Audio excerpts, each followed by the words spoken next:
tell the story about how you cracked Logic? Nah. I'm real interested to hear the story of how 4 times cracked Logic. Mine is. Why are you interested in that? Cause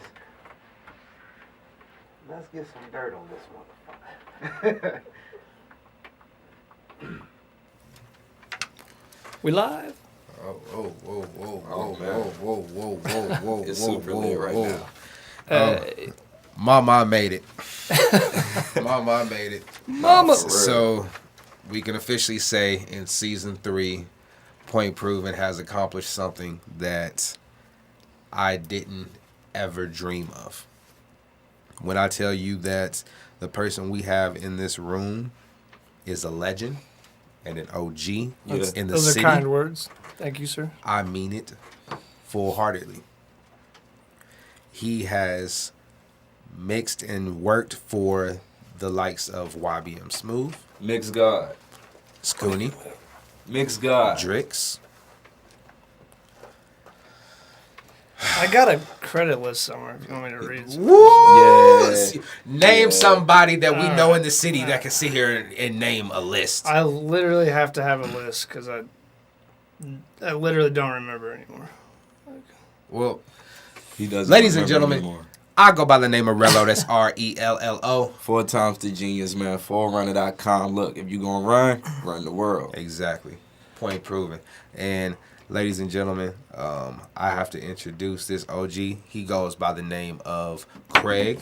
I didn't know exactly what you Thank would you. want me to call you. Craig is fine. I used to go by Ruiner. I go by Ruiner, but really, the studio is now called Ruiner Labs. Yeah. So it's and that's kind what of I was gonna stupid to say, call me the Ruiner creator of Labs. Ruiner Yeah, Labs. I'm more. Yeah. Yeah, so I kind of went from Ruiner in my younger days to I just want to be Craig. You know. Ruiner Labs has to be hands down one of the dopest studios in the city. Thank Yeah. you, sir. I Thank had the pleasure and opportunity to chill with Craig and Scooney and Blake Warrior while they Blake's had a my studio dog. session. Shout out Blake. Yeah. Shout out to Blake with his creative motherfucker. But He crazy. I sat there and watched Craig work, Yeah. and the way he broke shit down while Scooney's recording. Mix God. Yeah. Mix Yeah. God. For real. Blessed him. Thank you, sir. Like, Thank you, sir. this is one of the sessions where I shut the fuck up And you listen. and I listen. No, for How you real. I guys- want All to get- upcoming engineers need to This sit down doesn't and listen happen. to this. I am not bougie. You do what you want. Craig doesn't do interviews. He's already made it public. Right. Yeah, So- this is since the studio kind of blew up in 2012 and 13. And it's been popping This since. yeah, popping since every single day been popping since then. At least since 2013, I've had sessions if I want every single day and night. If I want, If you want. I could probably, and not to toot my own horn, I don't think I could right now in this season, but like the last 4 years, I probably could have been booked 24 hours a day, like that. And people understand like the mixing is not just local. You know, there's 127 countries and 5.744 billion people in the world. Yeah. So you're getting mixing requests from every fucking corner of the world. You know what I mean? So I am kind of lazy, and you wouldn't think that seeing all my work, but I'm kind of lazy. I'm not accepting all that and backing myself up for a year. You know, Man, when I tell you that. I got the list. Oh, But, let's hear it. Okay. Let's hear it. so this says credits in no particular order, and I'll have to say something about the first one I have on here, Little Peep. That was a song with Blaine B that he had, got into contract with Peep with a song and some vocals, and I mixed the vocals. Later, the vocals were scrapped and a bunch of shit happened, but I did initially mix the Peep verse, so I give myself credit for actually touching the happened, vocals. so Hey, yeah. you get touched credit. it. You That's- touched it. If I touch it, I claim it. And it wasn't just touching it, I fully mixed the song, and Yeah. then it was just changed and never released, so the song is there somewhere. So, okay, the rest are Mike Jones, Dax, Kasky. I put my brother Big Cliff Streets Gov at the top too. Kirk O'Bangs, Bobby Valentino, Rizzo, Filthy Rich, Mozzie, Swizz, Skinny Chip Yadded. That's Shout out to Skinny. Yeah, that's Elber Mack. He was actually a pro NFL player for Shout the out Bucs. to Midwest Saints, Blends in Texas. Wichita, Yeah, Kansas. No, shout out facts. Midwest We need Blends. the link. I need to cut ASAP. So King Little G, Vincent Steves, Twisted Insane, Mars. Many people Mars is a huge horrorcore rapper. He was on. Yeah. Wasn't he on CNN? Because like 3 of his fans killed their fucking family or something. Oh shit. There's like a CNN interview on YouTube because I didn't know who the dude was, and the dude sent me the Mars vocals and knows Mars real well, and he's like, look him up on YouTube, and I watched that There's a interview. I story. was like, If there's a story, that's a story for you. yeah, I was like, wow. So T-Rel, Andrew Van Devon Estrella, and if you don't know the name, he was the main makeup artist for Love and Hip Hop New York and L.A. And he's in the top 5 makeup artists in Los Angeles. So when a show or a famous person needs makeup, they get that list, and he's A-list. Like they'll call him and we need you in New York, and right after you land, and they'll just fly him out there. And I mean, I knew him. What's crazy is he's dropping albums now, but I knew him way before any of that shit when he was just a beat maker, piano player. So I'm real impressed with him. So Lil Kiki, Man, shout out to Houston. shout out Houston.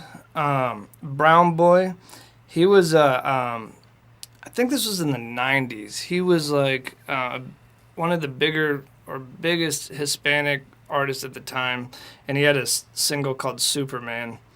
I think he probably still gets bitches based on the song. But Basic Music, another horrorcore artist. Big Hud to Heavyweight, and that's more Houston stuff. Or no, he's Dallas. ESG, Young Red of Swishahouse, King Rasheed of BDBO, Fat Pimp, Little Ronnie Mother S. Little Ronnie's gonna kill me. Little Ronnie Mother F. And then. Okay, Super Shaq Gonzo. He works with Roy Fresco now. He's doing big things. That's a crazy See list. this list? Yeah, This is a crazy list and right now. it's like he can keep going. Oh, we're not done. We're getting in there, Are but we halfway through this? we're about half. Yeah, we're about half or a little over half. Giovanni the King. Shout out Gio. He's in Dallas too. Irv the Phenom. Vincent Stees. Chino G. De Niro, Scatterman and Snug Brim, Mr. Chaz, Managed Law. I included all of my boys from Triple M. Shout out Southside Dash, Bez Dog, Paris Mason, Savell Johnson, and then included in my little list of my OG artists, C-Rib, shout out Christian. Shout out C-Rib. Yeah. C-Rib, real cool guy. Oh, real cool. He's a big homie. He's real cool. Kevin Frankamp. He's the brother, obviously, of Connor Frankamp from WSU basketball. I never wanted to put that connection together, but I kind of assumed that. Yeah, that's his brother. Yeah, I've seen him. I'll have to send you some of Kevin's unreleased music. Like, not to shit on my boy Kevin, but he kind of is, how do I put this, shy with the music. Like, one of the dopest rappers, in my opinion, in the city, but, like, doesn't push it hard. I'll have to send you some of the records that he hasn't dropped yet that are, like... Send it through. I'm like, dog, if I'm telling you that Shout my out to face is Kevin. holy shit, Shout out everyone to you. else will be like, holy shit. I'm like, because I don't just gas people up. I never have. Like, ain't going to help you, but... then these were... there was a group called Metaphysics. And I don't know if they're all still together, but they were out of Houston and Kansas. But that was Jules, Jaqueen. Really, he goes by Q. I don't even know. Sorry for fucking your name up. I never know that. There was Mavo, Doc T, Foolish, and then there was a few more. And then... going on, of course, there's Drix and Smooth, and sorry for anyone I forgot. This is just the shit on that I've added when I remember like on my Ruiner Labs page. So some of the newer people just aren't on there because I haven't. If you've noticed, I've backed off of Facebook and a lot of shit, and just some hacker from like Malaysia flooded my Ruiner Labs page with over 200 one-star reviews. Yo. So it took me from a 5.0 to We actually got 3.0. somebody on the phone that wants to shout you out. What up? We got the one and only Scooney on the phone. Oh, Shout out Scoon. Scooney. What's happening? Yo, so being that we got one of the OGs in the building, how much of an influence has Craig been to you, Scoon? Man, Craig is the man. I probably wouldn't still be rapping if it wasn't for Craig. Shit. When I was going through my little engineer switch, when all my music got lost, I was in that, that in between time shit. Came up on Craig, through Cliff. Big Cliff plugged me through him. I was listening to his music and wondering where he was getting them fire mixes from. Cliff threw me the info and shit. Ever since. I done seen Craig ever since then. He done multiplied his artists that he fuck with, genres like. He's one of the hardest workers we got, and he's one of the realest too. Scooney. Yeah. Scooney. He got a big touch on the six, man. What's up? Scoon, tell him the story about when I was blacked out mixing. You gotta tell him that one. Blacked out mix. This is how I know he's the mix guy that he got cold, man. And this was early on when we first started fucking with each other. We in the studio getting lit, probably out some Hennessy, but this was a total. My nigga was blacked out. He probably had 5 sessions before me, so he had already been turning. So by the time I get there, he come walking out the house like Craig and Barry saying, I'm like, "Boy, you gonna be able to do the session?" I'm like, he like, "Man, I got you." So I can lay the fucking vocals there, and he get the mixing, and like he just does his thing, like like a genius at work. And like I go home, I'm like, "Craig, send me the mix." He sends me the mix. The name of the song is like A B C D E F G. Basically, just like the alphabet. Like I don't know why he named it that, but he fucking sent the shit. So listen, oh my god, this is gonna be fucked up. One of the finest mixes he ever seen. Yeah, I don't remember. I was passing out during the mixing and shit. Like, So did you just wake up and it was there? why? I didn't even really remember it. I woke up and he sent me that, and that was the track name. So I knew he was on some shit. Like That's the guy. From there on, I knew that nigga was the mix god. I didn't question that nigga no more. That's it. Like I didn't fucking with nobody. Hey, and shit, that's real. That's real. That you got stories with your mix guy. We got many. Me and Scooney could probably tell hours of stories inside and outside the studio. Yeah. But yo, Scoon, we ain't gonna hold you for too long, bro. We appreciate your time, man. I appreciate y'all. Hey, thanks for calling in, bro. I'm gonna hit you up soon. Love. Shout out Scooney. Shout out to Scooney. Shout out Scooney. See, he got the Relica shirt on right now. Show that shit. Oh yeah. He's got a Scooney's shirt. Yeah. You know what I mean? Cop you one. Know what I mean? Hey, we're here to appreciate you, bro. I appreciate it. I need it right now. I'm been going through some shit lately, so 100%, man. Like you know what they always say. You always got to give people their roses, while they here. You know what I'm saying? And Thank you, sir. You've put in work, so we gotta definitely appreciate you. You know what I'm saying? For real. And I really appreciate it. Like I'm not just saying that. Like Most definitely. super Man, duper. for real, yeah, this is long overdue. So- like I always say, man. My bad. always say. My bad. There's all a like to formula talk. to this shit right now. There's a formula to what's going on in the city. I always say if your song is recorded and mixed by Ruiner, you got the beat from Trill, you get the beat from, or you get the video from Hit King.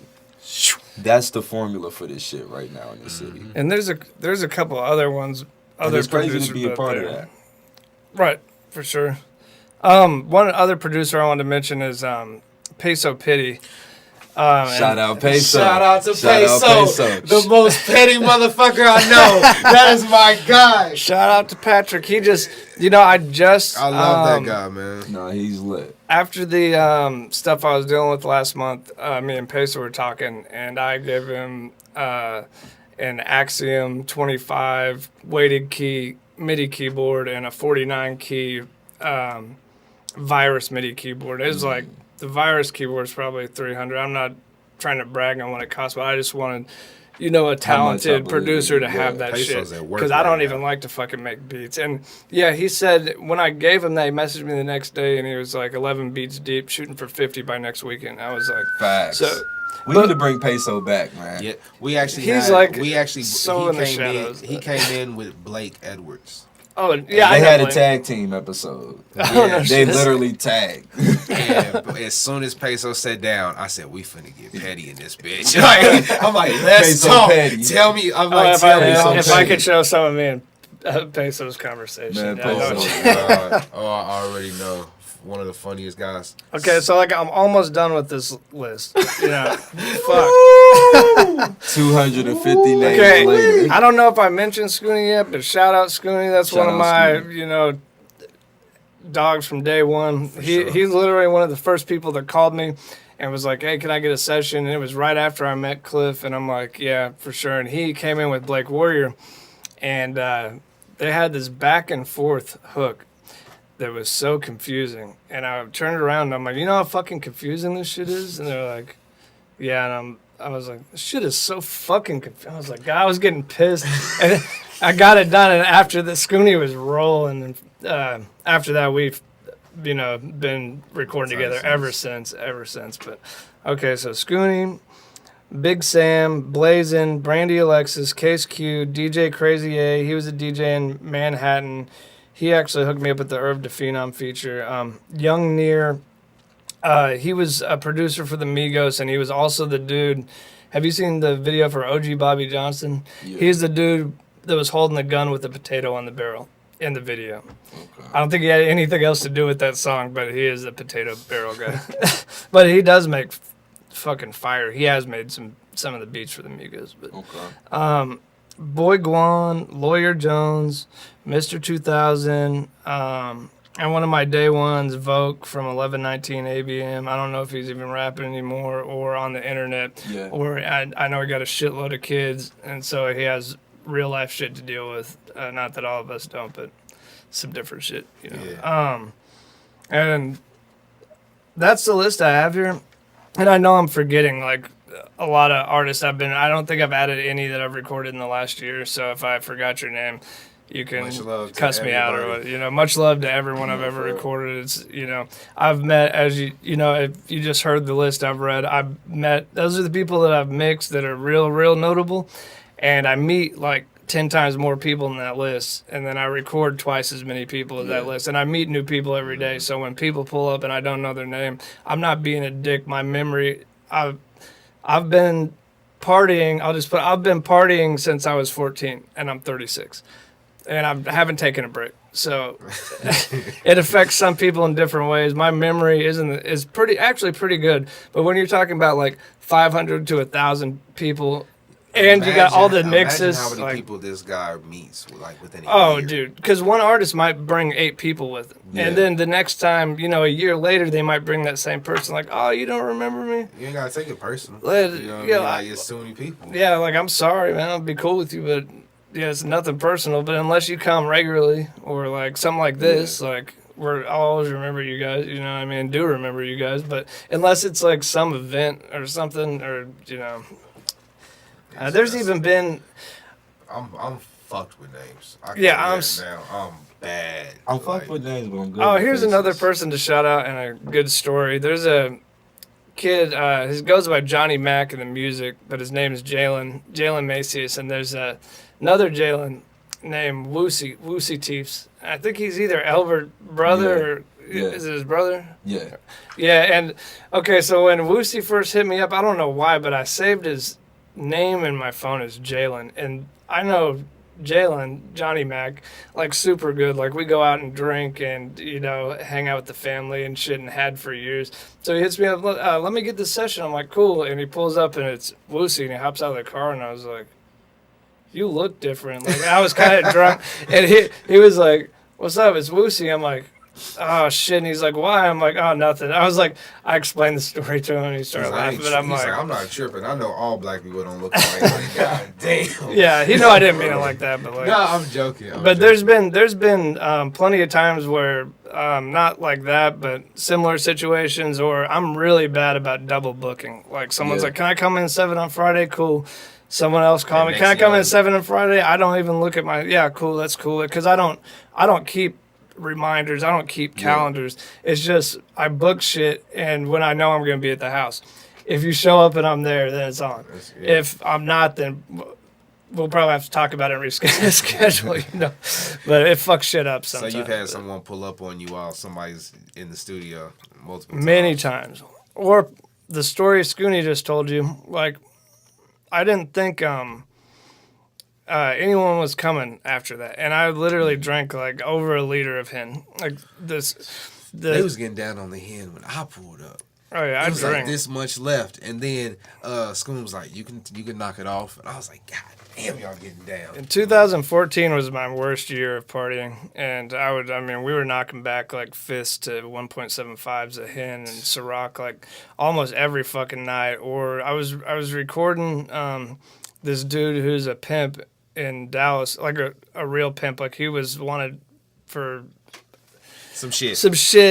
and he actually had girls and you know all that shit. But when he came, it was like bottles of Bel Air, what you want for the liquor store. I'd be like some hen, and he would bring back, you know, The legit. I'm like, bruh, and like I my tolerance is to the point I could kill a 175 in a night, and that's when I was getting big, like physically big. Started getting that little fat weight. Started getting that dad weight. Oh, dude, and yeah, I was doing more shit than drinking, but fuck, I had to calm down. Drinking and eating good. Shit. Ruiner Labs on the run. Shit. Yeah, that was my first like really good year where I was really getting money and shit had turned around, and it wasn't like I was just wasting money in the studio and not seeing a return. And then you know I got into the green, and it was like the year where I was like, you know, fuck it, I deserve to party. And Yeah. And you just like, I got it out of earned my this shit. system. But yeah, it was more of a I earned this shit. I'm gonna do this shit. I'm that dude right now. Yeah. And once you get it, fuck. you know, you're young. You know, once Right. you start seeing that money, you're like, shit, like, let's hang out. And then the atmosphere that you're in, you know what I mean? Like, Yeah. you know, there's all different types of shit. Well, you and know if what I mean? everyone's drinking, I can't just sit there sober during a 6-hour session when everyone's fucked up. You know what I mean? I'm kind of an alcoholic, so if you even have liquor around me, I want some. Yeah. You know what I It's mean? like, shit, you ain't gonna share? Weren't you drinking? You were drinking hen the night that No. no, Scoon was, and then I started drinking. Yeah. I I pulled up and there Said I was got it this all much, fucked up it 'cause was I was this much drinking. left. And they said, yo, that's Craig. Craig was in that chair leaning back and said, what's up, bro? Went right back to work. Yeah, right back to work. And then like, you could tell all their faces a little, Yeah. You know what I mean? So he went in and turned that light on. Was like, let me get to work. Yeah, when I see Hennessy, I have a problem. I have to have some. The night that I came, Scooney lost the L. Oh yeah, and Scooney lost the L. lost the L at the couch to the Oh, so to he the was point super lit. to the We point moved he was the gonna. whole God told him couch. he Yeah, didn't the need the that couch L. was the fucking legs were up. The couch was moved all the way up. Nah, He was so. we had all the shit That's out like of the that couch. time I text you, asked you if you found that bag. Oh shit! Shut up! Nah, but yo, I swear, we was about to turn that couch upside down and start shaking that shit. It'd be like and Scooney that. just like, yo, I know I had it. Yo, I know I had it. I was like, damn, if they can't find it when they leave, I'm about to. about to find it. we stepped outside for a smoke break. I had my black or whatever.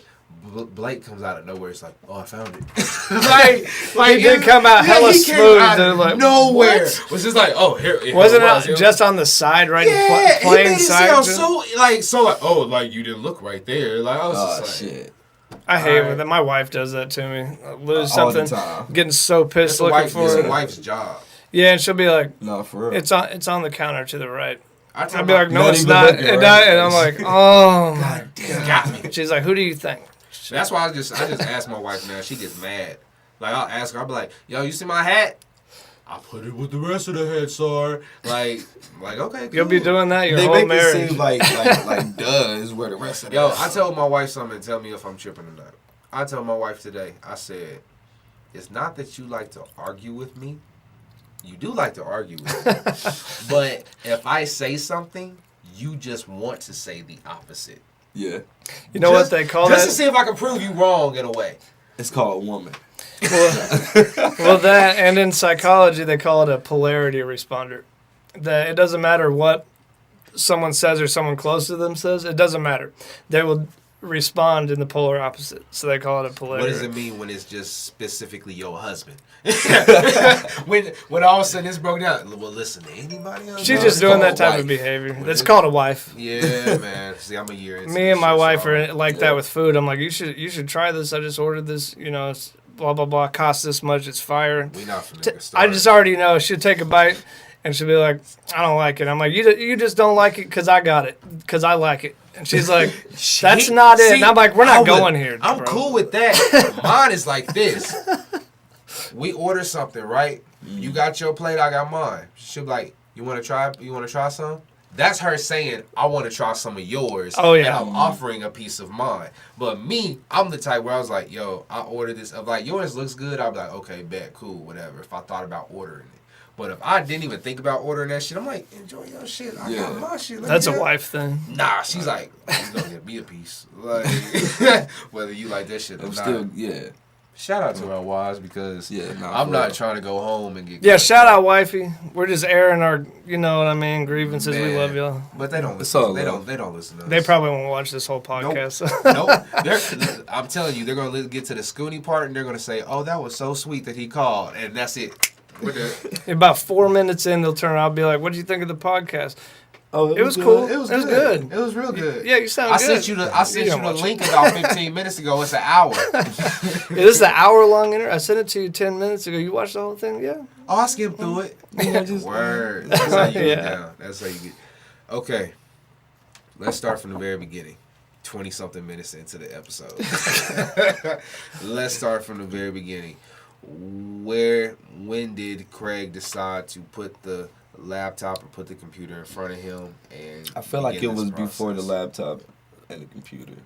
I feel like he started on like a 4-track. And he's right. Because the first, I'm 36, the first piece of recording hardware I used when I was 9 years old, I used a Tascam 4-track, and I still have it. It still works. Yeah. It still sounds like shit. You kept it in that. But you kept it in working condition. Yeah, it's in mint condition. They, originally those used to go for like $100, and now I've seen them go on eBay for $400 to $800 just because it's nostalgic tape gear that no one makes anymore. My dad was a touring musician in a band. He's been playing guitar for over 56 years. So I grew up every moment of my life. My mom's water broke in a club during one of my dad's concerts. So since the womb, I've heard music nothing but music. And, I'll get to the, further on the recording, but how I got into rap is I grew up just hearing guitar all day, every day, to the point that I started to get pissed and I just didn't like guitar. Because, literally, how I mix, it's like my wife doesn't really like rap because that's all she hears out of my studio.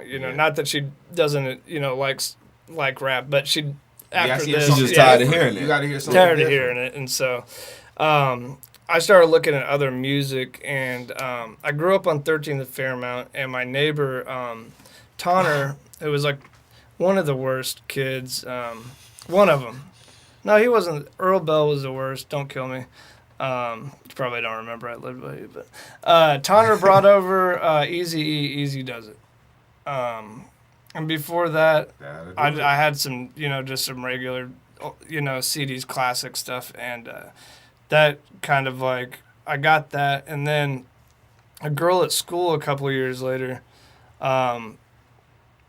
got me some CD. I forgot what it was, and I was buying them every once in a while. But when I was 14 and I went to Southeast, a girl named Deborah Howard, she I remember his name. Oh yeah, that's what I said. I got a good memory, but there's certain shit. Certain shit. Yeah, remember. I remember this and I'm the other same shit. way, bro. So I'm the Deborah same way. came and gave me Outcast Atlians. And at the time, I didn't even know what the fuck ATL meant. You know what I mean? Yeah, ATL. The fuck is so I called it just aliens because I didn't know what the fuck they were. But I had I was always into car stereos. So since my first car, I got my first job at 14, and by 16 I bought my first car. It was an '88 Cadillac DeVille with 2 punch 15s and I think it was 1,000-watt RMS Orion HCCA comp amp, and it was the loudest. That's an easy one to remember. That was the loudest shit in the world. I got so many noise complaints and pulled over so many times in that car. Like, so many. I probably got 10 different police incidents in that car in like a year. You can count. But This car gotta go. so like basically, I was just a rap fan up until my mid-20s, and I got into an incident that I won't even get into that story, but it led me to prison. And so in 2006, you need to not be a felon to work at a liquor store. You know what I mean? In 2006, I caught the case. I went to trial in 2007. I didn't completely lose. I mean, I went to prison, but I was facing a lot more time than that. I was facing 20. I got a year. I'm cool with that.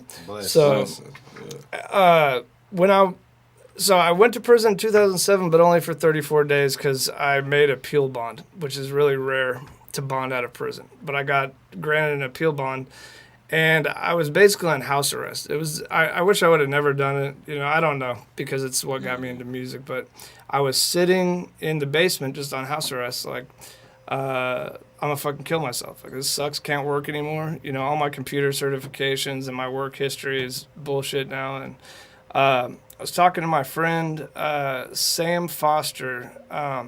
He was like, "Hey man, like I just knew him on the internet. He's like, I know you like music. Like, you ever used Logic before?" And I'm like, "No, what is that?" And he's like, let me send you Logic." And it was Logic 7. And he's like, "Let me send you Logic." And he was a programmer and sent me like a bootleg box to plug in. Mm-hmm. And so I got it for free. And he showed me how to, you know, use it like in a technical sense, not like here's how to play the piano or anything. He sent it to me, and within 2 days I started fucking with it, and I'm like, I can actually make melodies. Like, I realized like I'm real talented with the piano by ear. Like, I was making complicated melodies, and in a week I had made a couple beats that were decent, and I'm like, okay, I got something here. And so I didn't have anything else to do. Literally didn't have a car anymore or anything. So almost 24 hours a day or whatever, for, you know, whatever time I was awake was spent on the music, on learning Logic. And I've read every manual from 7 to 10, and that's all I did. That's all I still do. But you know, back then, you know, 2007, I was not getting anything in return. Like, especially from the beats. Like, I don't know. The beat game has always been fucked up to me, where it's real. I'm good. Yeah. Where it's real hard to get money. So by 2011, so I went back to prison in 2010. My appeal ran out. I lost my appeal and went to prison. Blah blah blah. Okay, get out in 2011. I was on parole, so now I'm on fucking house arrest again until 2013. So 2011, I get yeah, this. Damn. Yeah, it was like thinking back, I don't know how I actually made it through that, and it doesn't seem like a big deal. And at the time, it was but it sucked. You take for granted some shit like stuff freedom like and shit. Yeah. Now I value just like I could be broke and lose everything, and I'm still not in prison. Yeah. That's how I look at So shit. we good. So we good. Yeah, that's what so I've never expected much out of life, but you know, after that, but from 2011 to 2013, when I got it, I really like, you know, I'm free again. I'm just going to go for it. And I was rapping at the time, and I dropped I think a 20-track project, and then like another 10-track project. And I was more into going to the clubs and doing shows, mainly to meet bitches and shit. And, you know, there's added shit that comes along with the rap. Like, the music is one thing. If the music's cool, you get all kinds of perks. Extra things come along. A lot of the lifestyle is what I've always loved. Like, once I found out what the lifestyle was and started getting love from a lot of angles, like I was like, okay, this is what I want to do. And then I couldn't, you know, I was one reason I understand artists, because I am one, and people don't know in 2011 through 13 were really 2011, 2012, I was trying to make it. And I was spending money on videos. I was spending money on engineers. I was spending money on graphics. I was spending money on the logo I have was outsourced to London. I mean, I was spending money. I had a clothing line and spending money on that. And then I got, all of it. I got tired of just like sinking money, and to the point I was so in debt, and I was like, fuck. And I was in this rap group with a dude named Flick Drank. Shout out Flick. And it was him and I Know, and it was in a group called Die Young Familia. And through that, we'd be in the studio smoking blunts and drinking like all day. And I mean, all day. When I wake up, they come over. They bring all the party supplies. I got the equipment. Yeah. And I would make beats live, and then we would all start writing, and we would record it. And I stopped rapping, but they were still rapping. So I still was making beats for them and mixing them. And I was getting pissed off because I could not get the fucking vocals to sound right. Yeah. And I mean, so pissed off. And when I can't do something, like, I will break my back trying to, like, you know, get good at it. So I just, you know, all day, every day since then was trying. And it got to the point where, so, you know, people were hearing my shit and hearing my name. And like, you know, let's work, and yeah, like just doing it repetitively is where I got. And shout out. So the end of the story and the beginning of Ruiner Labs is shout out Mr. 2000, Jamon. Him and his friend Lawyer Jones are the first people that did like albums with me, you know, like 24 tracks, 74-minute LPs. And so I kind of, you know, it was like $10 an hour or something, you know, or maybe even less, or kind of deal. I didn't really give a fuck. I was trying to learn. So there's twofold. But like just, you know, 24 tracks and like you know, I'm fast now. I wasn't fast then. So one track might take 4 hours, like, you know, or How long days. does it take And now? it can take 15 to 30 minutes, typically an hour. I have a 2-hour minimum because if you really, like, I'd say if you really want it to sound crazy industry, like 2 hours is good. And then maybe come back for like an hour of touch-ups. Or I tell people to get a notepad out, listen to it for a week, write down anything that you think needs to be changed, and then look at the list and then contemplate what you want to change and see if what you want to change will, how much will it add or how much will it subtract, or does it do either? Because if it's negligible, if it's like maybe it adds a little, maybe it doesn't, yeah. Who gives a fuck? So yeah. I'd say about two hours, but I've mixed songs in 15 minutes before. As fast as someone can record, I can usually mix. So. And there's levels to the spitting too. I've seen people take 3 hours to fucking spit out one song. I've seen people with fire shit do it like one take, 2 verses, one take the hook, and be out of the booth in 5 minutes. So Scoon, yeah. So you saw Scoon. Scoon will go in there and does not need to fuck around. He just does his verse and gets out. And we got such a synergy because he does his shit his way, I do shit my way. We don't got any suggestions for each other. Pump out music. This is how crazy the chemistry is. Scoon's in there spitting, and he'll stop and he'll say, "Yo, take me back," or something. Greg will say, "Right here, good, yeah," and he'll go, literally. And we're rapid fire doing this. And he's like, "Do it again," and it's like instantly right there. Instant. To the point he years can of sit training. Back. He can sit back. Yeah, he can sit back for a second. Repetition. He sends a message real quick and shit. Right back on it. Like it's artwork. Like, it's really to the point I don't have to focus at all. If you like, it's a habit, but I'm usually like while I'm recording on my phone, dicking around like the whole time and like doing the key commands, because you can only do the same key commands 8 to 16 hours a day every day for a decade, and you know it's like muscle memory, like lifting your arm or something at this point. Like, even if I took a couple months off and came back and I was like, fuck, am I gonna have to like practice again? And then I was like, oh nope. Just like riding a bike. We're good. Yeah, it's like we riding said a bike. in yesterday's episode. The engineers are the unspoken heroes of the industry. Definitely. The engineers do not get the credit that they truly deserve. They really don't. And there's another engineer in town, Jacob Mueller, and he was one of the first people I met. Actually, that's when I was really crazy back in 2012. This is the middle of the night, and I was living with some chick on the north side. And there could be a huge story. I'm sampling that. I love when Craig gives me that look, and his eyes like get big for like a quick second, and he's just like, memories. Like shit kind of like just goes through his head. He's like, oh shit. Like, Yeah, I can't talk about that. Can't talk When about I was that. living with this chick. I was driving down, I think either 31st or 27th, and it was like 3 in the morning doing some shit I shouldn't be doing. And I get this phone call. I'm like, hey, what up? And he's like, hey, this is Jacob Mueller with, at the time he was working with Ballistic, with blah, blah, blah studios.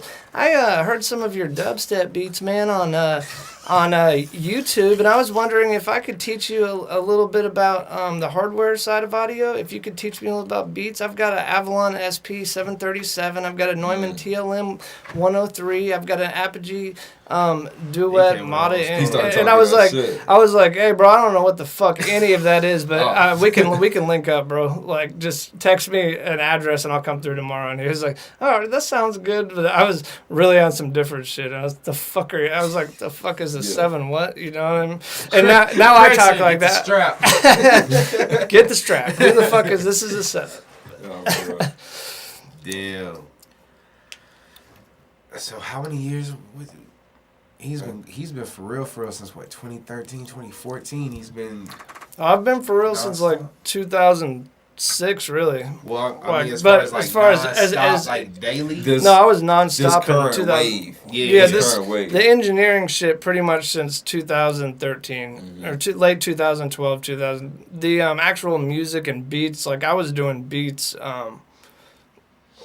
way more in that time period of 2006 to 2010, and I was doing like I'm serious. I'd be sitting there for 16 hours, like wake up at 9 and go to bed at 4 or 5 in the morning, and that time is not spent leaving fucking around. I got the Logic manual out, I got the keyboards out, got YouTube up on the laptop. You know what I mean? Like, just wanted it so fucking bad. 20 hours, paid your dues. Yeah, I went. I actually, 2 things about that time period up until 2012. I got hospitalized in 2009, and I was doing the music shit, and I didn't know I'd been up for almost 5 days without food, and I didn't know. I just it was literally for like I was in the fumes and in the zone, and I got committed to Good Shepherd, and they said it was a manic episode. That what you were doing was, driving yourself into this place where you want this super fuel, and you've now had a full blown episode where when you do that, you kind of lose your fucking mind for a minute. That really does happen. So that really does. Yeah. And it happens if you don't take. So I learned to take care of myself, and then through all this, people don't know I filed bankruptcy in like 2012 because I had sunk like $100,000 into the studio and didn't see a fucking dollar back. This is a good story. My first beat I sold was in 2007. The dude emails me like, hey, I like this beat. And it was like a 50 Cent style beat when he was hot. Like, it was called like Gunplay or something like that. I'm like, oh, that's what's up. He's like, how much you want for it? I was like, honestly, bro, like $20. I don't really care. Like, I'm not tripping. And he was like, all right. And I'm like, you got PayPal? And he's like, no, can I send it through the mail? I'm like, through like the U.S. mail? And he's like, yeah. I'm like, yeah, but I can't send you the beat until I get it. So I get it, and That's crazy. I get a letter that said they're holding a envelope for me at the post office. So I go up there, and they're like, yeah, whoever sent this used a fraudulent stamp. The stamp on the front of the stamp book that's for a show. They just taped that on there. So you owe $1.49. So I had to message the dude and be like, hey, bro, you got to give me this $1.49. I'm not sending you the fuck. So people wonder why I'm a can come off as an asshole if the money is funny, because I've been through this since 2007, arguing about fucking $1.49. Well, I don't. This motherfucker Just either have the money or don't have the That's money. what happens, man. This motherfucker mailed it. Mailed, fake stamp. Tried to charge me for the He mailed cash. cash. $20 bill. Cutting edge shit. That's when I was really like, fuck this beat shit. Shout out Cash App, man. Yeah. And shout out any beat producer actually getting some money, because I never could. No, I was talking Shit about is so the fucking app to annoying. send Oh yeah, money. shout out Cash App too. I was just shouting out the producers. Oh, since no, we're for real, talking. yeah. Shout out to the major producer. You were saying the engineers don't get enough credit. I definitely don't think they do. And producers often, they get more credit, but some of them are swept under the rug too, or taken off the credits. There's engineers like Young Thug's engineer doesn't get enough credit. Alex Tamai. He has a lot of work he has to do. Oh well, and when Alex met Thugger in DARP Studios in Atlanta, Alex had just taken over and was overseeing. He heard someone yelling in the one of their studio rooms and came in there and was like, "What the fuck is going on?" And Thug is yelling at some dude. He can't get my vocals right, and dude's like, he sounds like fucking shit. Who cares? And they got into that fight. And Alex was like, "Just get the fuck out of here and let me run the session." And they created was it Danny Glover or. That was like their first song when they said, and then so Thug was like, I don't want anyone to ever record me or mix me again other than you, and no one has. If you ever hear Thug on a song not mixed by Alex, it doesn't sound like him. It sounds fucking really bad. But that speaks. Well, we were having that conversation about Thug earlier. How it's like he's a different type of artist. He's different now because Danny Glover. Going back to that, those mixtapes that he had, Slime Season. I can't even sit there and go back to I'm Up or whatever, and I can't remember all the other ones. Oh, what was it? Barter 6 was what really got me hooked. You know why I bought Barter? Because everyone was hating on it on Facebook. And everyone was talking shit, and anytime everyone talks shit, I'm like, that shit forever. Yeah, I hated on it, and I didn't even listen to it. That's the type of shit that I was on. That's exactly at that time. Everybody was on Wayne's side. Yeah, exactly. So like, I was sitting there talking mad shit about Thug the whole time. You weren't alone though. Everyone was. But then like, see, but I was already sharp to Thug at that time, so I'm like, yeah. He's one of those two. You can't just like play any Young Thug song for anybody. You got to play certain ones to get him in the door. Exactly. Like you have to play a certain Thug song to like walk them through, and then it's like, okay, now I can like play this other shit for you that you might be. But I feel like anybody anybody that you would really be playing Thug to already heard some Thug songs, because like they've already heard Stoner, they've already heard Ill, they've already heard Lifestyle, they've already heard Bustin' Out the Bando. Bustin' Out the Bando. Yeah. That's probably one of his hardest verses right there. Rags to Riches to a feature with too. What song is that? I know the whole verse. T.I. about if it ain't about the money. My phone used to autoplay that in the car. Like every time I turn it on, for some reason, that's the first song my phone plays. That's one of those songs you can't skip. Yeah, I never was really pissed about it. It's such a good song. You definitely can't skip that song. But like, it's a lot of Thug songs that you can't skip though. For like, it's like if you really break Thug down, like it's like if you get past the external shit, the if you get past the fact that motherfucker wore a dress on the cover of his album, and you listen to the album, and was naked on the cover of the album. There's some songs on here that's heat. He really created. Go ahead. He got I apologize. He had a song on. I forgot what the album was called when he had the dress, but it was called, I think, Future. And basically that shit was called Jeffrey, right? Jeffrey. Yeah, Jeffrey. That dress. I was like, what the fuck? Like, you couldn't even defend that shit. It was just like, because I defend him in the cheated Hooters shirt and the cheated dress. I'm like, he's trolling. Okay, maybe he's suspect. Whatever. He's talented.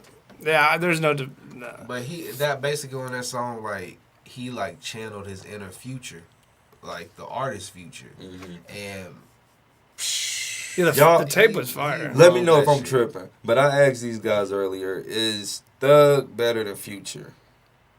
Thug can be better than Future. the can be like I prefer- hold on, like he can be in the future or he can be at times. I'll put it like this, and I'm being all the way 100. And I mean, we can have these debates and conversations if you want to. I can go back to Thug's catalog and play that more than I could go back to Future's catalog and play that. The only thing I'm really truly playing from Future is March Madness. That's the only thing I'm truly playing. I mean, I got kind of lit when Mask On had came on earlier. Yeah, I like that song. I was just never a huge Future fan. Like DS2 was my shit. See, I The probably Dirty just got Sprite the 2. name up. It's probably Mask On. See, I was a Yeah, I couldn't even tell you songs on DS2. I just sometimes I put on the album. DS2 was hard though. Yeah, that's the one I've listened to the most. Dirty See, like Sprite. everybody says, like Monster is hard. Like, and I listened to it, and I just really wasn't feeling it like that. But like we said earlier, though, you probably had to be in that element to like really catch that vibe that he was in. Yeah, because when I got like y'all said about the can't defend the dress and blah blah blah about Thug. Yeah. When everyone was talking shit on Barter 6, like it was so much on my feed. I was like, you know what, I'm gonna give this man $6.99 and I'm gonna see what they're hating on. And so I bought it on iTunes. This is before Apple Music and shit was popping, and I was like, this is fucking fire. And I hadn't really heard anything other than Lifestyle and a couple other ones, and I was a fan ever since then. Yeah. So I don't know. In my opinion, I think Thug is like an artist, and Future is more of just a rapper. But Thug does, I don't know. He does a lot of wild shit. Future's become a lifestyle. Yeah, Future is more of a lifestyle, and I got to give them both credit because now everyone imitates both of them. Yeah. Auto tune, effeminate dressing, trolling, you know, from a mile away, like a fun day, like a sharp bait. That Barter 6. Ooh, yeah, that shit went. Who Halftime. Who are some of the artists recently? Because I don't want to ask you in the past. Right. Who are some of the artists recently in the city that their projects you were like, yeah, well, you've worked on everybody's projects, I'm sure. So you know, it's gonna be a typical answer. My favorite projects that I've bumped, you know, myself recently are like, you know, Smooth, Drix. what songs of Smooth have you done in the past? Shit, all of them. All of them. I figured. That's what Don't I ask figured. that question. You already know that. I've done all of Drix too, and I really like Plainview's last project, and that's one I can say I didn't mix the whole thing, Dirty or Lil. I may have mixed very few of it, because there was a couple of me and Plainview's projects. You know, for a while I did mix like 2 or 3 projects, and then he kind of just like, you know, I understand, like wants to experience different. I told him go shop around, you know what I mean, go get different vibes and Be an artist, like be an yeah. artist, like you ain't held down to fucking this basement with me, you know what I mean. But it's okay. he's I'll be back. He's also my neighbor. They always come back. Yeah, and that's why I said go shop around. But you know what I mean. Talk your shit. I fuck with Plainview's project. Some other artists I've recorded that I really fuck with their music lately though is one that stands out. C-Riv is making some good shit right now that's on under wraps. I wish Johnny Mac would push his music more. Like That's I might have that to. I've heard that. He has. Yeah, like it sounds very it's familiar. tough. Yeah, it's I've tough got to- like 20 tracks that I might just put into a fucking album myself and release it on Apple well Music under drop it. Ruiner Labs because might there's as well. honestly like, you know, and I don't say that about too many people. There's songs that I've, you know, had to upload to my phone and I want it on my phone so I can listen to it anywhere. And you like hear it's a lot fire. of artists. And I've mixed, and just for reference, humble brag, whatever, like 5,200 plus songs in the last 5 years. So when I say I have a low tolerance for bullshit, I have a very low. If it doesn't even catch me in the first 4 seconds and I can hear the mix is fucked up, it's like, don't, you know what I mean? Like I just Don't don't. play it. No one has time for that, and that's to any artist. Like if you don't put 100% into the production, engineering, rap, everything, make sure it's good. When you send it to a label, how long you think they're gonna give you? Yeah. Less than 4 seconds. Yeah. They get Yeah, bro. CDs from every. It's like me. People send me songs. Can you give me some tips? It's like What tip you want? I can give you tips, but it's more so it's the experience. Yeah. Like some people get it, and I don't want to say some like people try don't. harder, do it more, do it repetitively, do it longer, spend years at it. It's common knowledge, but like I can hear They that. want you to tell them turn the compression down. They EQ AQ way. this. Yeah. And one hard thing about telling anyone how to improve their mix is if they're an engineer mixing other artists, the mix isn't always your choice. Like, I have mixes that people are like, that mix sucks. What happened? And I'm like, have to explain, like, it's not always my mix. Like, I can mix it like he saw me mix it, and an artist will come back down there and be like, can you turn the hook down 10 decibels, auto-tune it, put a sound effect, and it's like, we're taking it from where, and before we do all that, I'll be like, I promise you, trust my opinion that it's good, and people will like it. If I like it, I'm 99% sure other people, they might not like it, but they'll feel it. At least I'm feeling it right now. Yeah. And they'll be like, nah, do all that. And then it's like, I sit there and like, damn, now it's fucked up. And then people say, mix is fucked up. Well, no shit, because they're not That's the first engineering, things that they like- want to run to. That's one of the first things they'll run to. Oh, he didn't mix my voice right, man. I told him to do this. When it's the other way around. Yeah. Maybe next time you'll listen. And not like I've done 100% good work. I mean, I'm human and have my bad days like anyone else, but they can always be redone. You're It's one just, of the best, though. thank you, sir. You're Thank one you, of sir. the best. Appreciate You're one of the best. I didn't even aim to get to this point. It's just in 2013, I couldn't just like when I was having my first son, I wasn't employed. I couldn't. Fuck, McDonald's wouldn't even hire me. I got turned down at McDonald's, and I've had neck surgery, so I can't work construction. And so I needed money bad, so I just put it on Facebook, 15 an hour, however many hours you need recording, and started posting pictures of the gear I had and, professional You've always sound. had gear. Yeah, I've always, and at that point I had just had the custom U67 built by this guy named Eric Heiserman out in Chicago. And he came up too, he's just bought a Tesla. But I've bought 3 or 4 mics from that dude, and people started working with it. I just needed money for my kid and just to eat, and I never really, the goal in my mind was not to get good or not to do this or that. It was like, I really need food for my kid. And through that, I just found that I really liked, out of everything I'd done, production, rapping, beat making, editing, anything. The engineering, when I started doing that, I'm like, okay, this is where I fit in because I love doing this. This is the one. This is my lane, and I like kind of playing the background, but knowing that my hand is all over and my hand is in the pot, but no one knows whose hand it is. I was like, that's kind of like everything about it was appealing to me. Yeah. So I think if you are gonna get into this shit for the money, you're gonna be in for a very bad time, man. It's probably kind of cliche to say that, but then really, you gotta like, spend so much money. People don't realize, if that's your motive, it's not worth it. yeah, because if that's your motive, you're gonna sink.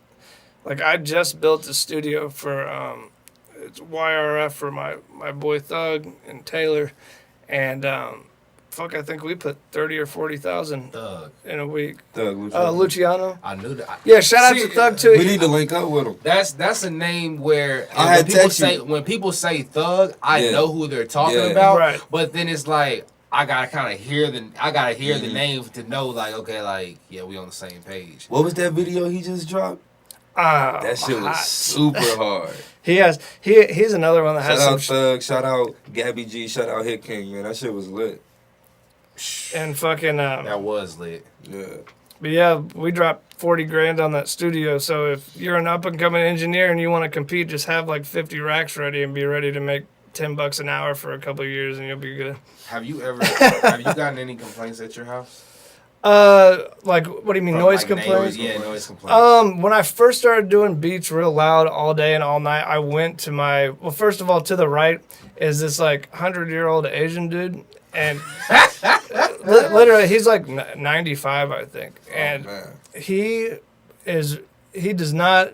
No matter what happens, there could be a shooting. He will not come outside.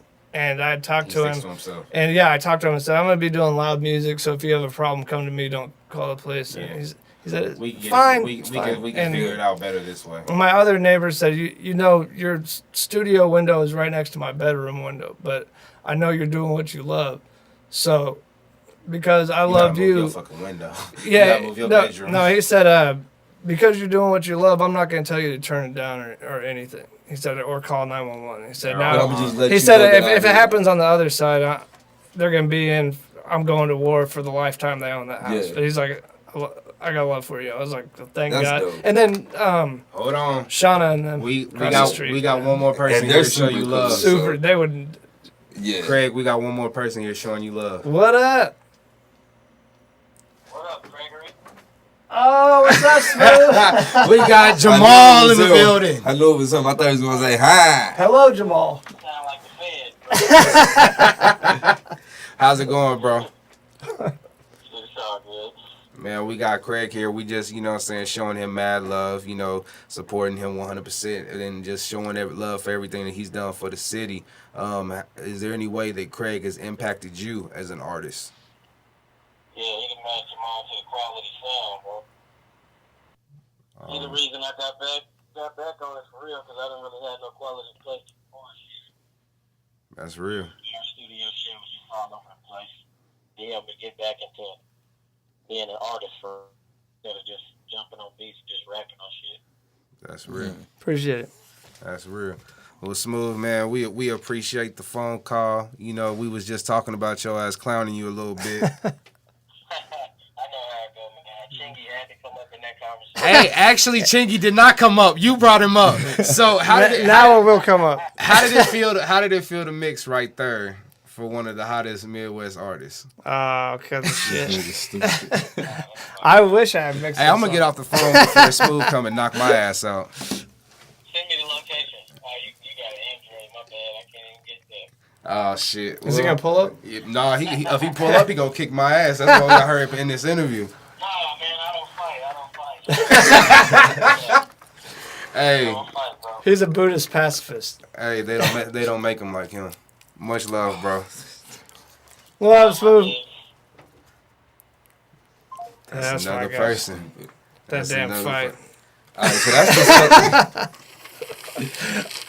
the man. Shout out to Smooth, 100%. That's Yeah, my definitely guy. shout out to That's Smooth. my guy. He's one of the most stand-up, realest guys that you're gonna meet. He Yeah. honestly kept me going through 2017 because a lot of my old artists had, stopped or just, moved on in life. And I met Smooth and, I took him a while to get in the studio because I was, packed. And then it was months later. I was like, okay, you want to work, blah, blah, blah. And I didn't put two and two together that he was the dude I used to watch at Mixed Martial Bars in 2011 or 12. He's been. I used to working. go there with Mr. 2K, and we used to drink tall cans and watch. And I just always remember, he's the only one that ever stood out. I couldn't tell you it. I know some of the names, but he was the only mentionable, and Krim. But I was already good friends with Krim. Shout out to out, Krim Krim. as Shout well. out Krim. Shout out to the whole global hustle. Krim and me did a show at the shop in Derby. I think the audience was a whopping 3 people. And I bet y'all so I still know turn where Krim comes from. And Y'all go back. And we go back, and I don't think we've spoken in a while, but it doesn't matter. I fuck with Krim. Nah, I he's- salute, and I'm proud of him. Now he's working with Scott Storage and Scott Storage. out there in Cali, living his Living best his life. dream, He's yeah. living it, man. With his daughter, some And- amazing things. Yeah, and I know he remembers back to those multiple shows in fucking Derby where, damn, the fucking Dirt out of you know all what- the places though, Derby, Derby. Kansas. Well, Derby Boy. and I think one in Hayesville, and the type of people. It's why are you booking rap shows at the I just remember there's damn near the Nazi bikers are there. Get the strap. This is a setup. But it's just why are we doing this? And of course we walk in, it's okay, of course now it's gonna be an all out war. And always when that happened, it's as soon as the sets are done, something is said and now we're all throwing hands. Someone gets hit with a bottle or shooting. You've seen some crazy shit. I have seen, yeah. Oh boy, I've got some stories from the studio and otherwise being out at the club. But Some shit we probably have to talk about off camera. there's a few things I can talk about. One of my I can't say it's one of my favorite stories. It's one of the stories that tell the most of the The If You Wonder Why I'm a Dick Sometimes series about the studio shit. A dude pulled up, and I was only charging $25 an hour, so I'm like, 2 hour minimum. So I was expecting to at least get $50, and that was going to go towards something that I needed. So he pulls up, and he's smoking a blunt, and his girl's drinking a Heineken in the car, and that's not surprising. Like, that's pretty much every session. That's the lifestyle. That's the lifestyle. So I'm not tripping. I was high at the time, like really not tripping. And him and his chick come in, and I don't even need to talk about how fucking loud and annoying they were, but that's not what I was worried about. That's my job to deal with shit like that. Yeah. But he's like in the booth rapping, and he says something about a car, and this is not bullshit, not made up. And he stops rapping. I'm like, yo, you need me to run it back? Or what's up? And he's like, no, I left my baby in the car. And I was like, your baby? And he's like, yeah, hold on. He runs out to the car. It's like the middle of winter, and he brings in like a 6 to 9 month old baby. And I was like, hey, get the fuck out of my house, bro. He's like, you serious? I was like, give me the money and get the fuck out, bro. I'm not playing. And I got the 50. And he's like, so can we record like without my family next time? I'm like, don't ever fucking call me again, bro. I'm not playing. Yeah. Like, I don't understand. I was like, I don't play the fucking fucking with the kid shit. I do not play about kids. Yeah, but they did that intentionally. And no, he just forgot the kid. But yeah. Oh, damn. He was sitting there in the Booth rapping about a car. shit, and then he said something about a car, and it triggered. No. Yeah, Like, it I reminded understand him. all of that. I understand all of that, but like, I still have to question, how can any parent leave their kid in the car? Have you ever heard the commercial that says something like, It's been happening a lot. leave lately. something important in the back seat so that you Leave your won't forget fucking your baby? shoe. That's the craziest I saw shit I that heard. commercial. Like, Bro, like, the baby is the important Exactly. thing. Exactly. Like your phone or your shoe, a motherfucker ain't gonna forget their phone. You're not gonna forget your wallet. If it slips out, it I slips out. probably will, but yeah. No, I'm not forgetting my baby. Yeah, I'm reckless, but there's one thing I'm not reckless about, and that's my kids. We can't be We that got- reckless. When I'm with my kids, I'm like a. We got one more. We got one more. I got a few more stories after this too. We got one more. Is it gonna be a dick and answer?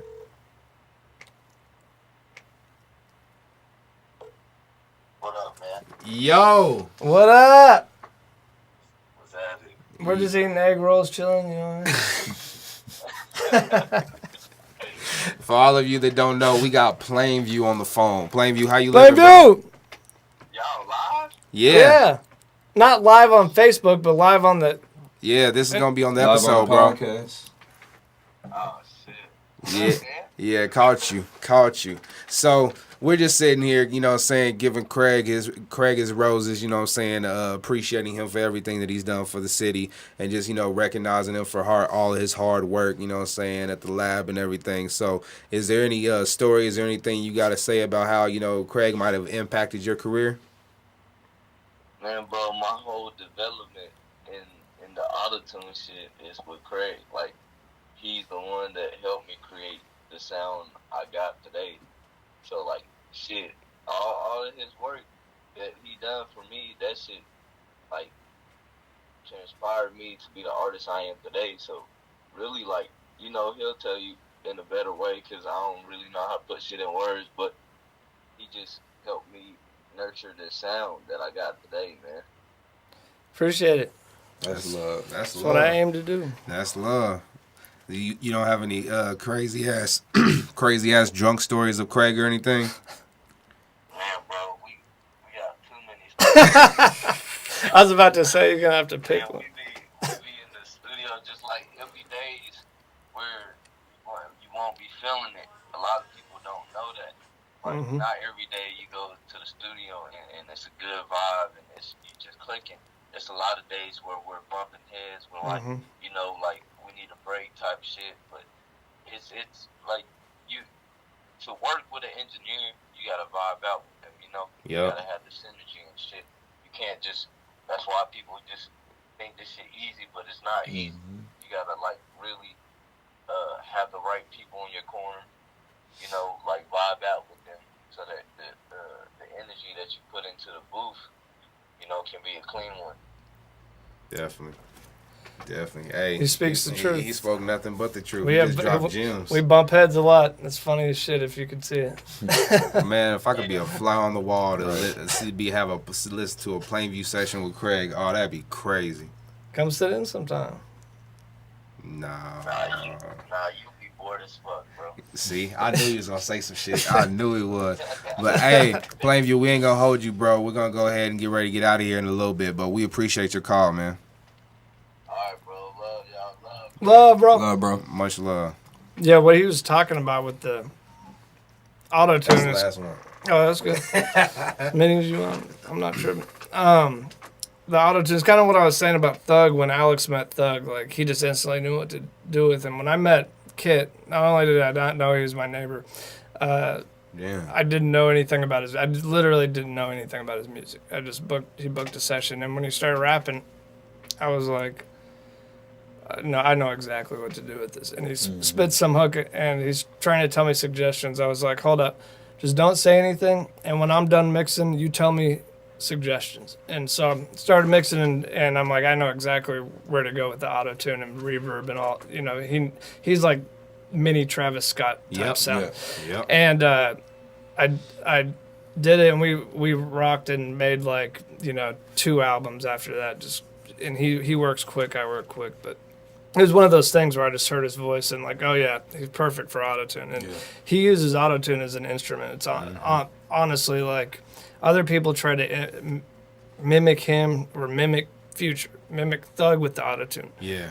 You got to have the right voice. You got to have the right voice. And you got to know how to use it too. Exactly. It's you not can't, a you can't just magic go tool. in and try and recreate that sound, like try to sound just like them. Like you can't do that shit. Like it has to be your own style, and you have to have like a flow to it. It's psh. You gotta have it. You can't force it.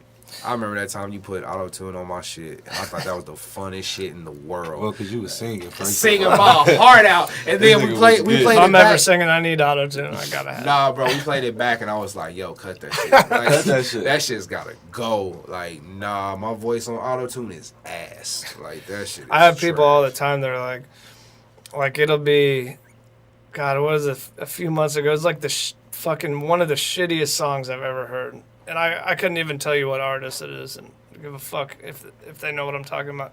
But they're like, can you just make this sound like how Young Thug does when he uses the heavy like with the chorusy effect? And I was like, I guess if you like pray and inherit his body I can and make soul, that sound. like, You just don't have the sound. Yeah, Young like- Thug is aiming to do that. Yeah. and I was like, do you hear what you're doing? This isn't even anywhere near close to the style, just stylistically. Yeah. And let's not talk about the 50,000 other things that's not like this. But Yeah. we're let's not have doing a But verse. the average consumer doesn't know too much about recording and engineering or whatnot. They think it's like a plug-in. Like it's Yeah. easy. Yeah, like, let's you know, have like, a verse it's that just sounds tap like and go. Mozzie. Let's have let's put Young Thug on the hook, and then we're gonna finish out with a Travis Scott bridge to take it away. Like Exactly. it'll be the craziest shit. I only Plug first and started go. hearing that shit like when Future and them started dropping, like, what was it? Like, I know they've been dropping for a while, but I really noticed it in like 2014. Everyone was rapping like, I won't say everyone, but everyone was rapping like trying to rap like Beast Mode. Future. Whatever your Beast Mode Migos, dropped, that was yeah. it. Yeah, that was it. And like, it's still that today. It changed rap forever. Now, like, nearly it all sounds the same. Yep. I mean, like, not all of it, of course. I've listened to all new music, but like, damn, some of it's crazy. You got some man. that you just know that they're trying to sound like this person. God, what did I listen to the other night? I listened to something by Yachty that came on Apple Music, and it totally fucked up my high. Like, it was one of the. I just wanted to call. I was like, I wish I was really in the industry for no other reason than to like see Yachty in person and be like, bro, you suck fucking dick at this shit. Craig like, would be the Joe Budden Oh, of the mixers. Like he would tell everybody like, what the fuck were you telling him as he was recording? That's kind of and that's kind of how I am. But What's do you feel like that, doing what you do, you have to be able to accept criticism? yeah. Oh, And that's what lead into my. you mean as an artist? Do the artist or do I? You yourself. Oh, yeah, Like there's- if someone's following in the footsteps of Craig and they're trying to build. Oh, themselves- I can even run down a list of things that I had to learn as skills that people think are just who I am. They're not. If you want to be an engineer, you first have to learn people skills. Mm-hmm. You have to be able to relate to like all races of people, all economic classes, all people, period. And like if you're going to be an engineer, I hope you're like really versed in crime and criminals trust you, because you'll be. I probably worked with 20 or 30 people that have, caught capital murder cases or beat them. Or I just had a client that just got 18 federal bank robberies. I've had the FBI at my house 3 times. I've had the KBI there twice. I've had the police over 10 times over artists. And so if that intimidates you at all, this goes down. If you really when you really get a lot of clients and you want to, I guess I've always, I grew up on 13th and Fairmount. I've always been in the streets. So I guess my clients are I've always recorded like gangster rap. Mm-hmm. So, but if you want to be an engineer, that's what you're going to be recording. That's what's hot, and it's primarily what's hot. But and you have to be able to accept criticism. I would not be as good as I am now if, all the years that people are like, this is fucked up, and I'm just like, show me, or they want to change, and like you got to be able to realize that like what you made that you think is perfect, it might hurt your feelings a little. It's not perfect to them. So change that, or you might be doing bad. You might actually suck at that point. And I can admit that there's plenty. If I wouldn't have told myself like you fucking suck, like get better, like what the fuck are you doing and wrong? And if you can't look yourself in the mirror and grow, say that, and you can't say that just with and accept it, you probably won't be very good at it. I do stress people tolerance. Tolerance is the main word. Patience. Tolerance and patience. If you don't have those two all things, about that shit too. Yeah. Oh yeah. Yeah, because I'm very patient. It gets annoying, man. I've sat with him through a session, and then he's told me about sessions where like he's recorded with somebody. And they literally, it's that era where people don't want to write their shit. They want to freestyle the whole thing. So it's like they stop. I just tell people, they're like, can I freestyle in there? I'm like, you pay for 2 hours. It's going to be an expensive ass freestyle. Go as long as you want. I said, all I do is sit over here on Facebook. I don't give a fuck what you do in there. You tell me you record a dog barking in there, I'll record it. And then some people just will have their whole vision, and you'll know that it's not very good. But it's not their vision too. They'll be inspired by somebody else or something. Yeah, it's not even their vision, and they have to force it on you. And you know that, like, being an engineer, you have to really and genuinely value quality and value the artist. Like, I don't just people think that engineers, they just do this for money. And like, if I really wanted money, I would go back to doing IT work. Yeah. Like when I worked for Cisco Systems, it was nothing to get. Oh, so that was money. Yeah, it was Cisco. $1,200 a weekend to drive each way, and then $3,000 a week for fucking one class. That would be cush as fuck. $75 a day for food. Like, I'm talking about real money. I make engineer money now, which is cool. But the perk of that is that no one tells you what the fuck to do, say, or anything. So if you want money, don't do this. You will get money if you try hard enough. But I don't know. Like you were saying, patience and tolerance. Those would take you farther in life. Maybe not just engineering, in all areas of life. Because if you don't have patience, like imagine having 10 really loud, drunk, gangster rappers behind you, literally screaming and spilling shit, and then you're trying to mix, flashing guns on Instagram and shit, leaving guns in the studio. I've had that happen so many times. Hey, I left something on the couch, and can you go check? And it's Glock 17, fully loaded, off safety, ready to go, or it's this or that. Said that wrong one time, and it's. Oh yeah, and so just shit like that. But you got the 10 guys behind you, and you're mixing, and they're tapping you. Like that's one thing that I would cuss someone out over when they tap my shoulder. Hey, it's like don't fucking touch me, bro. Like that'll take me out of the engineer. Some crown, or not crown, but some hinge. Some hinge, and you're getting pissed at everyone. Like I've only had to cuss a couple people out for doing that. They're usually like, Very My bad. respectful. Yeah. I mean, when you see his It's setup, studio you have no etiquette, choice but though. to be respectful. Like you gotta be. Yeah, mad you'd respectful. be surprised. You should. Be. You should be. And shout out to his wife. She's an Ohio State fan. Oh yeah, Shout out yeah. to She's from Ohio. She's a huge Ohio State fan. I walked through and I saw Ohio State and I was like, hey, like that's my shit. Like I know that, but 4 times you got it. Bro, you're a legend in this city. Thank you. Tom. Like I said, Big time. you are a key part of the formula that's going on right now. I appreciate it. And you also have your hand in a lot of things outside of the city as well. What is some advice that you can give to up and coming engineers? Just looking for their way. Here's, and this is shit I think about a lot, because I'm not just like a guy that goes and mixes shit and then forgets about it. Like I am obsessed with every single area of this, from the psychology to the actual music to the engineering to the production, like everything I'm obsessed about. Like I'm OCD. And so one thing I would say to these up and coming engineers, if you really want to be an engineer, like you want to be an engineer like what me or Jake or someone does, and be a studio owner / mixing engineer / editing engineer / mastering engineer. First, your studio has to be dope. People, if you didn't invest in yourself, people do not need to. It's not that they don't want to. They don't need to invest in you. Then they shouldn't invest in you. Yeah. Why the fuck should someone give you money when you didn't put any money to the shit that they want to do? Like, would you go to McDonald's if it was just like a cardboard box? It's a meth head on the corner selling burgers. You know what I mean? Like, and I've heard so many people that go to some studio and they're like, bro, look, and they'll take pictures and videos like.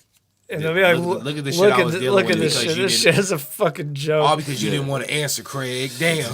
Yeah, and I've had that happen before. They're like, listen to this bullshit. Like, can you save it at all? I told you to wait a week. Told you to wait. But what as a new engineer, what you need to do is stop learning about engineering. Stop it.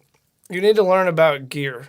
You need to learn about gear and then build your gear. But you do need to learn about engineering, like I'm about to say, cause you do, because you won't know shit about the gear. Gear, but no, absolutely shit. Yeah, so okay, I guess that's part of studying the engineering. But like learning compression, learning different microphones, learning your DAW, learning that. But the good gear is and if you're talented at the other stuff and your gear is top notch, it'll not only make your job easier, it'll make people, want to work with you. Like, you think people want to, think about social media. Does anyone want to come into your studio and snap or Instagram when it looks like shit? You want a place where they're like, oh shit, and they want to show everyone. Like, how will you get business if they don't broadcast it for you? Yeah, that's crazy that he says like, that. your mixes, your studio is your business card. I don't give out business card. I give out mixes. What is he famous for? For the light. For that red fucking light. Little tasteful touches. What made you do that? It was 2 years ago, and the light was just sucked in there. It was like that bright fluorescent light, and it was just burning my fucking eyes out. So I just looked around for an LED system I could control from the computer to change to whatever color I wanted, and then I just kind of fell in love with the red light. Easy on the eyes, and it's not too anything. It's kind of neutral, but it's like a good party environment, music environment. So. When I was at your house, it sets that tone from the moment that you for real, walk in. Yeah, for real. When I was at his house, I didn't set it out like that. I just bought a light though. Yeah. But when I used it in session, I was like, all right, I'm gonna start mixing. I changed it to red. I was like, ooh, that does kind of set, and it made mixing easier for me because it's like a vibe. It's a whole different vibe. When I was in there and he hit that light, I was like, my mom made it. Like, it's different. Like it's a whole different feel. Like Scooney was in there spitting or whatever, and we had the light regular, and then like halfway through his verse, he just turned it on, and it was go mode, and it just changed everything. Like the whole atmosphere. It was just like next thing you know, it's just like you just are sucked into the music. Like it's just like you're like. That's all you hear. You're into that element. Yeah, bro. Yeah. Like, man, genius move. Yeah, the other thing I'd say for engineers is like there's a lot to learn, so focus on one piece at a time. Whether it's your gear or it's building a studio or whatever, like do it piece by piece. If you're gonna learn compression, fucking learn compression. Don't like at the same time. Don't try to learn EQ and compression and this and that and de-essing and notch. Master You that. know, like you're not gonna even understand what I'm talking about when I say like notch EQ subtractive, work or anything like that. If you don't have if you have the foundation of all that shit, then the higher up shit will make a lot, a lot of sense. But Yeah. lots of YouTube tutorials. You don't need to spend Lots money of- on audio school. We spoke You about do that. not. We spoke about that the other day. I did not Yeah. spend money on audio school. I spent money on computers, and I watched a lot of YouTube. YouTube And tutorials are the And I did My man it got a YouTube degree. too. Yeah, like one the other key is like to any engineer, no matter what you have, like don't let me get you down. I'm just saying if you want to get like top, like relevant, you need all that shit. But Do you think that when you there's- start, just do it. Just Yeah. fucking do some shit. Do you think that there's any plus side to going to school for it? There can Like a school like Full Sail. There was a friend of mine. His name is Gennaro Schiano, and he went to SAE, Okay. I think it is, and I think he spent around $250,000 to get Yeah. that degree. Damn. And he said so he was $250,000 in debt. Yeah, in Miami, and he said his first studio job, he was homeless. To work there, they wouldn't let him sleep inside, and he was having to pay to engineer. And so he was sleeping outside and barely eating. They would buy him a little bit of food. And he said for 6 months he was homeless and paying them to record. And he said so then finally they let him in the studio, still homeless. And now he doesn't have to pay to engineer. He's also not getting paid. Now he's the janitor. He did that for a year. And then they let him start doing some paid engineering. Within a year of that, he met someone named Damian Marley. When Damian met him, Damian hired him as his sole engineer. And he's done shit now for Rick Ross and all these Jamaican artists. And now he actually lives on the Marley compound in Jamaica. man. That's Dope. But Dope. That's beautiful. But listen to the part where he was fucking homeless for 3 years and so hungry that he wanted it. He was willing to. He was the only dude, like they had that spot, but he's the only dude willing to sleep, be homeless for. Yeah. If you're not willing to do it for free, You got to take it there. then you probably shouldn't do it because you have to Yep. pay your dues. You have to love it. Yeah, people are so quick to turn something down when it doesn't have a paycheck, signed to it. You have to be willing to put in the time and the work without the money behind it, just for the love of it, just for that passion. A lot of the big credits you see, I didn't get paid for a lot of that, but I didn't care. Like I love those artists, and gonna come. I'm gonna eat off the credits anyway. Yeah. But more because I love those artists, and this is what I always aim to do is mix like actual rap songs. Yeah. And I don't mean to shit on any local artists, but like industry. The industry. Yeah. Industry song, Yeah. and a lot of my artists, not a lot, but some are getting industry now. But I dig. Man, Craig, I hope that we have shown as much love to you that you have for the city in this little bit of time that we've had you. I hope that you continue to shine and do everything that you're doing because you're on a roll. Like we said, you are the part of the formula. thank you, We sir. appreciate you for everything that you've done. We're going to keep you in our prayers for everything that you've been going through. We're going to keep Big Cliff in our prayers. And Thank you, sir. We're going to keep that Facts. family in our prayers. And just continue to be the great guy that you are and just continue to keep grinding because, man, we want to see everybody win. And I appreciate it. This is the most love anyone's shown to me in a long time. So Man, I appreciate we both of y'all. appreciate you, So bro. We I really needed this appreciate today, and damn, I've kind of been off the scene for a few months, so this kind of gives me energy to work Back again. like you never Yeah, left. so- Yeah. I can never leave it. I do leave sometimes, but it's only You about to get some I new can't clients, leave too, it. right? yeah. Yeah, you gonna get some You about to new get some new clients. clients. Hit me up. I'm open. Hey, Boom. shop open. Ruiner Shop. Labs. Let's work. Well, It is a good transitional period because a lot of the artists I was recording for a couple of years, it's like anything. Like you do shit for 2 or 3 years and Yeah. you're not seeing a return, and it's like fuck this shit. And it's like I understand. And you got 4 albums. Like you're kind of accomplished for yourself. You have your music. Like so this is a point where a lot of those people stopped, and I have a lot of openings. They're from 2014 to 2017. That whole time period, I wasn't accepting new clients. Like, not one. It was all. And people thought I was just bullshitting when I would post a status like, hey, I'm accepting new clients if you want to hit me up. And someone was like, does that actually work? And I'm like, no, I actually work. Like, This the is thing the way I is that have I'm to booked so operate. much that I'm being serious, that I'm letting people know that tried to get in that I probably ignored that, you know, it's open. But There's reasons behind it. He's not an asshole, ladies and gentlemen. Don't believe that at all. I can be, but just treat me fair and I'll treat you fair. Man. I can go there. Good business. Good business. Yeah. Is there any way, anything that you want them to be able to find you or look you up or anything? You could really just look up Ruiner Labs on Facebook. Boy, Or, you know, like RUINERLABS. But shout out Ruiner Labs. That's a beautiful, beautiful home you got. what were you saying? God, you're saying something about he's not an asshole. And, like, I'm really not an asshole as long as people keep it 100. Like, when you do fucked up business, like, if you book Right. 2 hours with me, it's $50 an hour. 2 hour minimum. If you come and are like, oh, I only got 50, I'll probably not only cuss you out and get hostile out, I'll never fuck with you ever again or anyone you fuck with. I'm like, my fuse is short. I don't fuck with anyone's shit. You'll never see me half-ass a mix.